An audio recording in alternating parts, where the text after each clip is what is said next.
The following episode features a historic article from the Nebraska History magazine. This article may reflect the language and attitudes of its time, and while it offers valuable insight into the past, may contain expressions or viewpoints that are outdated or offensive by today's standards. Any outdated terms do not reflect the current views or perspectives of the Nebraska State Historical Society.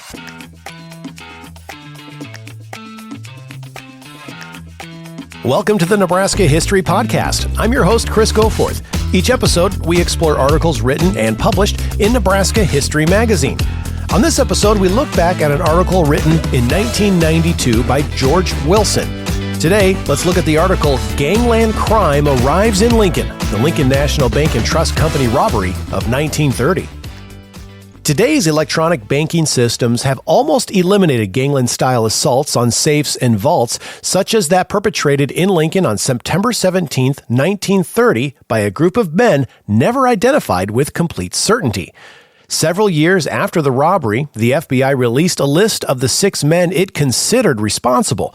Missing from the list were 2 men who served 10 years each in the Nebraska State Penitentiary for the crime, one who was released after 2 juries failed to reach a verdict, and one who returned most of the stolen bonds.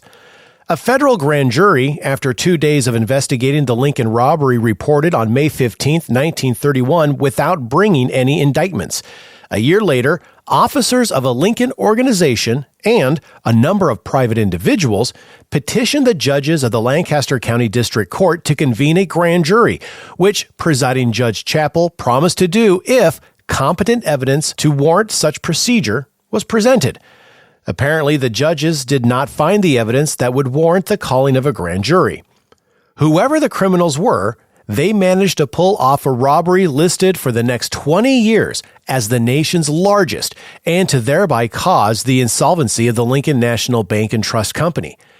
The Lincoln Police Department was jolted out of its complacency and forced to modernize to meet the needs of a growing metropolis.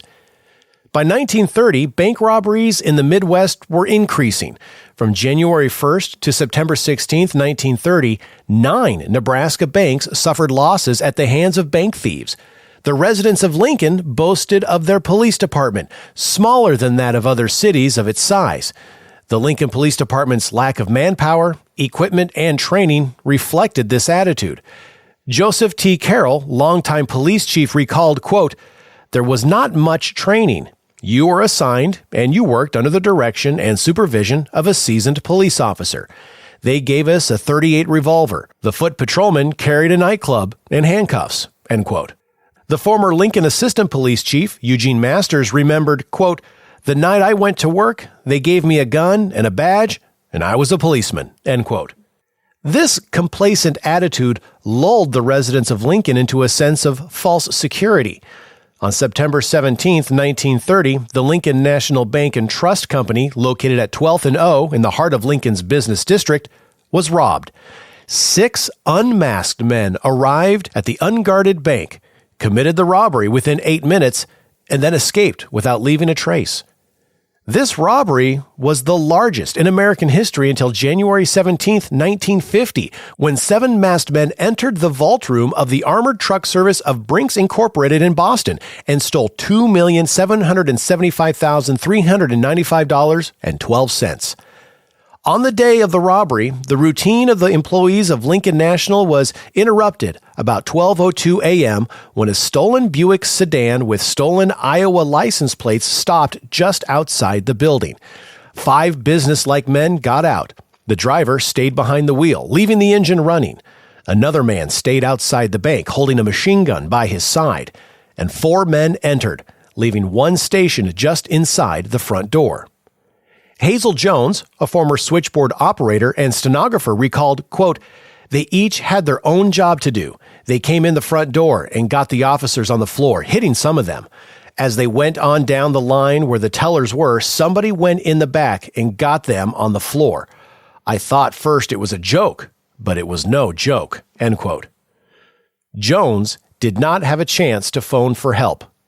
Quote, "I was sitting clear back where I couldn't see, and I was busy with my work. The one who got me off the switchboard had a gun that he put in my face and got me off the phone and onto the floor," end quote. Bookkeeper Sterling Glover remembered that those slow to respond to the leader's demands were hit. W.E. Barkley, the bank director, was also struck. No one was seriously injured, but Barkley did require medical attention. After gaining control of the first floor, one of the men went to the lower level, where Glover and 3 bookkeepers were working. Glover remembered, quote, "The first thing we knew, there was someone standing there pointing a gun at us and told us to put our hands up, and we thought it was a joke. But when we saw the gun, we knew it wasn't a joke. He herded the 4 of us up the stairs and made us lay down at the nearest place. They told us to keep our heads down," end quote. With everyone upstairs, the leader shouted, "Where's Lineberger?" H.E. Lineberger was the assistant cashier. H.E. Lukehart, vice president, explained he was out on bank business and that the heavy vault door could not be opened. Quote, "He was the only one who could open the safe. The vault was open, but the safe wasn't," end quote. The vault door's time lock, opened that morning by Florence Zeiser, assistant trust officer, had not been properly reset by her. Inside the main vault, there were several smaller safes. About $400,000 to $500,000 worth of securities were in clear view of the bank robbers that morning, according to teller Marie Scott. After looting the teller cages of cash and collecting negotiable and non-negotiable securities from inside the vault, the robbers turned their attention to the cash safe. Glover recalls that the men, quote, "stuffed everything in a bag, something like material pillows that were made out of. There wasn't too much cash in the vault, mostly silver. They asked Miss Zeiser to open the cash vault, and she said she didn't know the combination. One fellow ordered, 'Well, shoot her,'" end quote. Just then, one of the robbers indicated that time was up, and Zeiser was ordered to lie down again. No one passing the bank, including Elmer Beals, the only patrolman in the area, knew a robbery was in progress until Mrs. Hugh Werner started to enter the bank. She saw what was happening, left hurriedly, and heard 2 robbers shout after her. She crossed the street to Kranzer's radio store and told E.W. Wolfenbarger, an employee, to call the police. Desk Sergeant Frank Towell received the call requesting that the police come to 12th and O Streets. After officers had been dispatched, quote, "The police department got a call to the effect that there was a disturbance at 12th and O Streets, and the 2 individuals that went down there was a juvenile officer by the name of Peter Myers, who didn't have a revolver because he normally dealt with kids, and a motorcycle officer by the name of Forrest Chapaw," end quote. As the officers approached the bank, the robber stationed outside mentioned with his machine gun to just keep moving. Chapaw had a .38 caliber revolver on him. It was no match for that machine gun. While the officers were returning to the station, the robbery ended. "They all just left," says Glover. The robbers used their weapons to intimidate bystanders as the bags were put into the back of the Buick. Officer Chapaw summoned aid and was back at the bank within 5 minutes, but the thieves were gone. Reports of a dark speeding car with the Iowa license plates of the robbers was received by law enforcement agencies. The car was seen by the credulous on its way south to Kansas, traveling toward Omaha and 50 miles north of Kearney. 2 airplanes employed to search for it returned without finding the whereabouts of the Buick sedan. Many suspected that the robbers pushed the car into a waiting van just outside Lincoln and then drove to Kansas City. By the end of the day, State Sheriff William Condit had no suspects in custody, nor did he have a clue about where to continue his search. The descriptions given by witnesses varied. A composite was made and distributed to authorities. The businesslike behavior of the robbers led law enforcement officers to believe it was committed by well-trained and equipped professional criminals. State Sheriff Condit telegraphed FBI Director J. Edgar Hoover to ask for assistance in apprehending the robbers. However, the federal agency had not all that time received authority to directly enter the investigations of bank robberies. Each state investigated these crimes within their own borders. As law enforcement officers attempted to trace the robbers and their vehicle, bank officers and employees were ascertaining the total amount taken in the robbery. Bank President W.A. Selleck stated on the day of the crime that the men had escaped with $19,531 in cash and an undetermined amount of securities. The total amount reported taken varied, with the figure most often referred to as $2.5 million. Depositors anxious about the safety of their money closed their accounts in such numbers that they could not be paid. As a direct result of the robbery, the board of directors sold the Lincoln National Bank and Trust Company, in business since 1913, to Continental National Bank on September 24, 1930. The Lincoln Police Department was widely criticized for its handling of the bank robbery investigation. Chief of Police Peter Johnstone and several ranking officers lost their jobs. Quote, "The police department undoubtedly was at fault," end quote. That from Lincoln Mayor Don Love. However, others, including bank employees Glover and Jones, defended the police, pointing out that the bank had no security system and that the police just didn't have the equipment. The arrest in November 1930 of two men, Dewey M. Berlovich and Franklin P. Ferguson, for the alleged sale of some of the securities produced no new leads. Berlovich, apprehended in a Chicago brokerage firm with $11,900 in stolen bonds, managed to clear himself by proving he was in Minden, Iowa, the day of the robbery. Ferguson, a New York City attorney, was arrested there after trying to dispose of $15,000 of stolen securities, but claimed to have acquired them in good faith. Investigation initiated by the Chicago Postal Department was assisted by Illinois police and by the Secret Six, an anti-crime fighting organization formed back in Chicago to break up the Capone organization. The investigation culminated on May 8, 1931, when a raid on an East St. Louis flat where remnants of 4 criminal gangs were meeting. Captured in the raid were 3 men identified by Nebraska witnesses as the perpetrators of the nation's largest bank robbery: Thomas Pat O'Connor, Howard Pop Lee, and John Jack Britt. Large crowds, including Mayor Frank Zarung, were at the Burlington Station in Lincoln May 26th to see the alleged robbers arrive. Governor Charles Bryan went to the Nebraska State Penitentiary to get a close look at the trio. At the arraignment held on May 28th, John Polk, municipal court judge, set a bail of $100,000 for each man, at that time the largest in the state's history. The accompanying newspaper coverage was inflammatory. Tom O'Connor was the first to be tried before District Court Judge Fred Shepard on September 28, 1931, in Lincoln. The defense tried in vain to discredit the prosecution's witnesses, including convicted forger George Stoey, who testified he saw O'Connor with Britt on the morning of the Lincoln robbery. O'Connor produced several witnesses that placed him in East St. Louis the day of the robbery, but after deliberating 9 hours, the jury returned a guilty verdict, indicating their belief that O'Connor was the robber with the machine gun standing outside the bank. Howard Pop Lee's trial began before Judge Shepard on October 19th. Prosecution witnesses, including Leota Wood, a bank customer who testified that she had seen Lee during the robbery, and Stoy, who told the jury he saw Lee in Lincoln the day of the robbery. The jury returned with a guilty verdict in 2 hours. Both O'Connor and Lee had been identified by a number of witnesses, and the jurors disbelieved their alibis. Britt's trial ended on November 8, 1931, with the jury deadlocked after 66 hours of deliberation. A second trial that started on November 30th ended in the same manner on December 5th, with the jury deadlocked.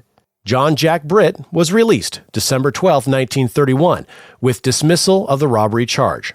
During his trials, defense attorneys were more successful in discrediting George Stoy's testimony and pointing out what they perceived as inflammatory remarks made by the press against Britt. O'Connor and Lee appealed to the Nebraska Supreme Court to set aside the lower court's decision, but the high court refused to do so. Both served 10 years of their 25-year sentences and were paroled September 10, 1941. The two men continued to deny any involvement in the bank robbery throughout their trials and never discussed their cases during subsequent imprisonment. As O'Connor, Lee, and Britt were awaiting trial in Lincoln, underworld figure August Gus Winkler was involved in a car accident near Bridgman, Michigan, while being pursued by police. Winkler was a former associate of Fred Killer Burke, a lieutenant of Al Capone. Witnesses from Nebraska sent to view Winkler in a Michigan hospital identified him as the driver of the getaway car in the Lincoln Bank robbery. Winkler denied any part of the holdup and also said that O'Connor, Lee, and Britt were innocent. Winkler was returned to Lincoln on September 16, 1931, and arraigned September 18th with bond set at $100,000. After posting bail through Phil Deandra, a bodyguard for Al Capone, Winkler returned to Chicago. He thereafter offered to Towle to return $600,000 in stolen securities along with assurances that the rest had been burned in exchange for dismissal of the charges filed against him. County Attorney Towle found himself under much criticism. Governor Charles Bryan considered it humiliating to the state to even consider the offer. However, pressure to accept mounted. On December 25th, Towle announced that he and Sergeant Roy Steffens, investigator for the Illinois State Attorney's Office, had thoroughly checked the alleged bank robber's alibi and determined that Winkler was in Buffalo, New York at the time of the robbery was committed. The charge of robbery of the Lincoln National Bank and Trust Company was dismissed against Winkler on December 12, 1931. On January 4th, 1932, Sergeant Steffens in Chicago received a telephone call directing him to the corner of Armitage and Newcastle, where he found an old suitcase containing $584,000 of the Lincoln National Bank securities. Gus Winkler, working through his underworld contacts, had apparently kept his pledge to see that the securities were returned. On December 31st, 1932, the final payment of $2,000 was made on a $2,250,000 note to Continental National Bank, which had insured the payment of Lincoln National Bank depositors. Funds were returned to 24,000 depositors and investments to stockholders over a 15-year period. Several years later, the FBI listed the men who it believed actually planned and executed the robbery: Edward Willie Bentz, Charles Joseph Fitzgerald, Homer Wilson, Gus Stone, Avery Simon, and Eddie Dahl, also known as Eddie LaRue. Dahl was apprehended April 27, 1934, and reportedly admitted he was one of the men who robbed Lincoln National. He said that O'Connor and Lee had no part in the robbery. Winkler, he stated, was not involved and took $35,000 of his own money to purchase the securities to return to Nebraska authorities. Lancaster County Attorney Max Towle and others continued to work on the case long after the securities were returned and the Gangland-style death of Gus Winkler in Chicago in 1933. Suspicions of a shadowy influence of Al Capone and other bosses permeate newspaper and other accounts of the heist. The Lincoln National Bank and Trust Company robbery is remembered as one of the city's peripheral brushes with organized crime during the 1930s, in the popular mind, if not in fact. Thank you for listening to the Nebraska History Podcast. To learn more about Nebraska History Magazine, to listen to more podcasts, or to support our podcast by becoming a member of the Nebraska State Historical Society, go to history.nebraska.gov/podcast. Until next time, I'm Chris Goforth.